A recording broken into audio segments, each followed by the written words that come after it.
আসসালামু আলাইকুম। নতুন আরো একটি রেসিপি দেখার জন্য সবাইকে ওয়েলকাম জানাচ্ছি। আজকে আমি তৈরি করে দেখাবো আলুর চপ। আলুর চপ সাধারণত ইফতারে খুব কমন একটি খাবার। তাছাড়াও বিকালের নাস্তায় গরম গরম চায়ের সাথে মচমচে আলুর চপ খেতে অনেকেই পছন্দ করেন। তাই আজকে আমি পারফেক্ট মচমচে আলুর চপের রেসিপিটি আপনাদের সাথে শেয়ার করব, আর সাথে থাকবে পারফেক্ট আলুর চপ তৈরির খুঁটিনাটি কিছু টিপস। আশা করি আমার আজকের রেসিপিটি আপনাদের উপকারে আসবে, তাই ভিডিওটি না টেনে শেষ পর্যন্ত দেখার জন্য অনুরোধ রইল। আলুর চপের জন্য প্রথমে আমি ব্যাটার তৈরি করে নিব, আর এই জন্য একটি বোল নিয়ে এর উপরে ছাঁকনি দিয়ে আমি নিয়ে নিচ্ছি 1 কাপ পরিমাণ বেসন, আর দিয়ে দিচ্ছি 1/4 কাপ পরিমাণ ময়দা। আপনারা চাইলে এক্ষেত্রে চালের গুঁড়াও ব্যবহার করতে পারেন। তো আমি শুকনো উপকরণগুলো এবারে চেলে নিচ্ছি। পারফেক্ট গোলা তৈরির জন্য শুকনো উপকরণগুলো চেলে নেওয়া খুবই জরুরি, তাই খেয়াল রাখবেন এই ধাপটি যেন কোনোভাবেই স্কিপ না হয়।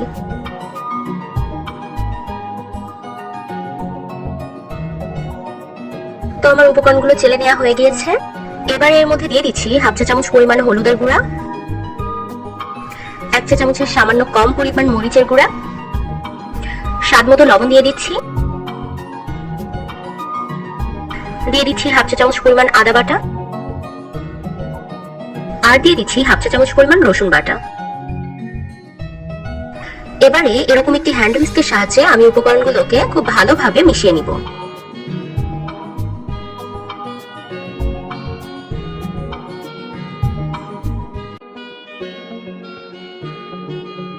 মেশানো হয়ে গিয়েছে, আর এ পর্যায়ে আমি এর মধ্যে অ্যাড করব 1 কাপ পরিমাণ পানি।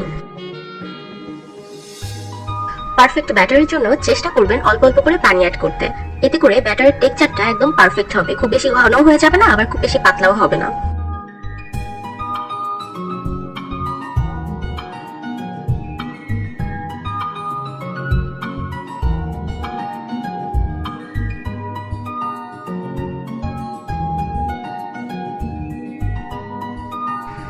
তো আমি এখানে কয়েক ধাপে পানি অ্যাড করে গোলা তৈরি করে নিয়েছি। এবার এর মধ্যে অ্যাড করছি বেকিং সোডা। আমি এখানে 1/2 চা চামচের একটু বেশি পরিমাণে বেকিং সোডা নিয়েছি। বেকিং সোডা দিয়ে আমি এটাকে খুব ভালোভাবে গোলার সাথে মিশিয়ে নিচ্ছি। বাসায় হ্যান্ড হুইস্ক না থাকলে আপনারা চাইলে হাতের সাহায্যে এই কাজটি করতে পারেন। ঠিক এরকম একটা টেক্সচার আসবে।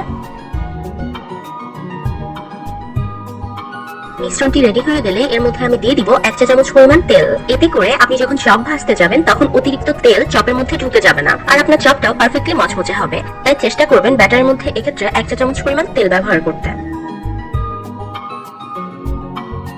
তো আমার ব্যাটারটি রেডি হয়ে গিয়েছে, আর এবারে আমি আলুর চপের পুরটি রেডি করে নিব। তো এজন্য একটি বলে আমি 250 গ্রাম পরিমাণ সেদ্ধ আলু নিয়ে নিয়েছি। তো আমি এবারে আলুগুলোকে ম্যাশ করে নিব। আমার আলুগুলো ম্যাশ করা হয়ে গিয়েছে। এই পর্যায়ে আমি এর মধ্যে দিয়ে দিচ্ছি 1 চা চামচ পরিমাণ ভাজা জিরার গুঁড়া, 1 চা চামচ পরিমাণ গরম মশলার গুঁড়া, পেঁয়াজের বেরেস্তা দিয়ে দিচ্ছি 1/2 কাপ পরিমাণ। আমি আপনাদের দেখিয়ে দিচ্ছি পেঁয়াজের বেরেস্তাটা কতটা পারফেক্ট। দেখুন হাতের মধ্যে নেওয়ার সাথে সাথে এটা ভেঙে গিয়েছে। তো যাই হোক, এটাকে আমি দিয়ে দিচ্ছি।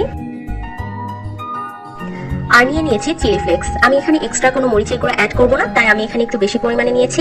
আপনারা যে যেরকম ঝাল পছন্দ করেন সেই অনুযায়ী এখানে চিলি ফ্লেক্সটা অ্যাড করতে পারেন। আর দিয়ে দিচ্ছি 1 চা চামচ পরিমাণ লবণ। লবণ দিয়ে উপকরণগুলোকে হাতের সাহায্যে খুব ভালোভাবে মাখিয়ে নিব। খেয়াল করেছেন হয়তো আমি এখানে কাঁচা মরিচ বা পেঁয়াজকে অ্যাভয়েড করেছি।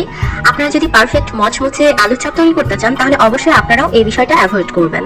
পেঁয়াজ বা মরিচ কাঁচা থাকার জন্য অনেক সময় আলুর চপটা চুপসে যায়, ফলে আর মচমচে ভাবটা থাকে না। এবারে আমি এর মধ্যে অ্যাড করছি 1 চা চামচ পরিমাণ সরিষার তেল,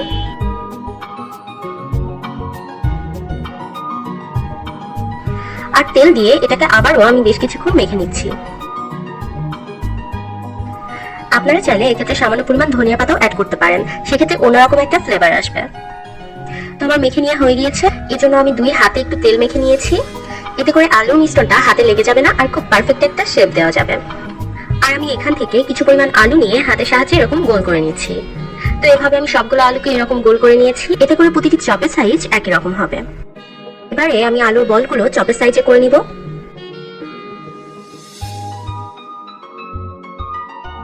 ঠিক এরকম একটা শেপে আসবে।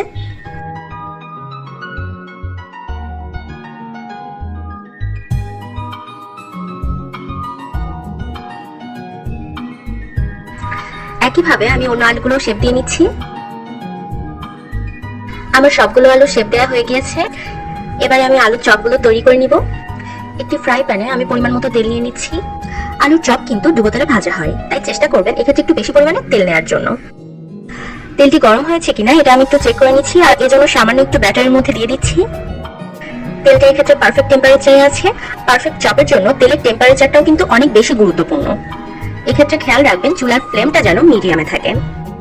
বেসনের উপর একে একে আলুগুলোকে দিয়ে দিচ্ছি, আর একটি চামচের সাহায্যে আমি ব্যাটার নিয়ে আলুটার উপরে খুব ভালোভাবে কোট করে দিব। আপনারা চাইলে এই কাজটি হাতের সাহায্যেও করতে পারেন, তবে আমার কাছে চামচ দিয়ে চপের শেপটা একটু ভালো হয়, এই জন্য আমি চামচ দিয়ে দেখিয়ে দিচ্ছি। তো আমি একে একে চপগুলোকে তেলের মধ্যে দিয়ে দিচ্ছি।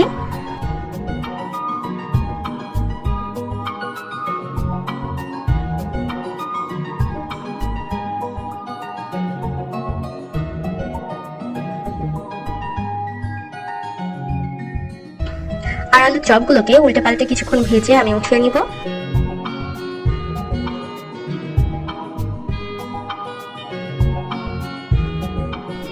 দেখতেই পাচ্ছেন আলুর চপগুলো কি সুন্দরভাবে ফুলে উঠেছে। আর আলুর চপটা এবারে ব্রাউন কালার হয়ে গিয়েছে, আর আমি এটাকে এবারে উঠিয়ে নিচ্ছি।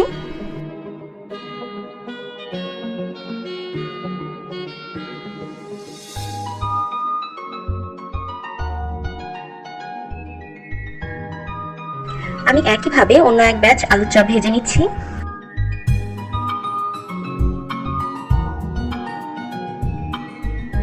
আমার চপগুলো ভাজা হয়ে গিয়েছে, আর এই পর্যায়ে আমি এগুলোকে তেল থেকে উঠিয়ে নিচ্ছি। দেখতে পাচ্ছেন আলুর চপগুলো কতটা সুন্দর হয়েছে, আর এই চপগুলো কিন্তু একদমই মচমচে।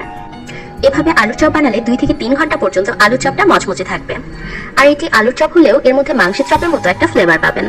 তাই ইফতারিতে কিংবা বিকালের আড্ডায় তৈরি করে নিতে পারেন মচমচে এই আলুর চপটি। আশা করি পরিবারের সবাই অনেক পছন্দ করবে।